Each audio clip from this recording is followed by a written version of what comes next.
সম্রাটদা, বল। আমি নেক্সট উইকে দিল্লি যাব। হুম। তো মালদা থেকে কবে কবে ট্রেন আছে এটা বলতে পারবো? আরে এটা তো তোর ফোনে আছে, তোর ফোনটাতে আমি বলছি। দেখ, এই জন্য কিন্তু তোকে তোর ফোনে উমং এই অ্যাপসটা কিন্তু ইনস্টল করে নিতে হবে। ইনস্টল করে নেওয়ার পর এখানে ক্লিক কর। এখানে ক্লিক করে নেওয়ার পর ওপরে যে সার্চ অপশন আছে এখানে যা। এখানে গিয়ে লেখ ট্রেনস বিটুইন।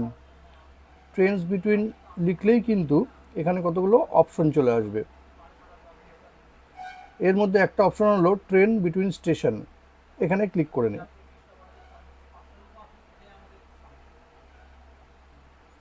এবার দেখ এখানে ফ্রম স্টেশন আর টু স্টেশন দেওয়া আছে।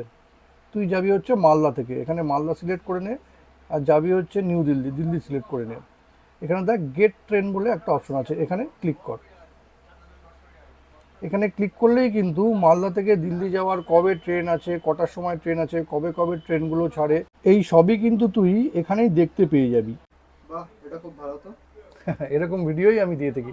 আর আপনারা যদি নতুন নতুন ইনফরমেটিভ ভিডিও পেতে চান তবে অবশ্যই ফলো করুন আমার চ্যানেল সাবজেক্ট সম্রাটকে। Thank you.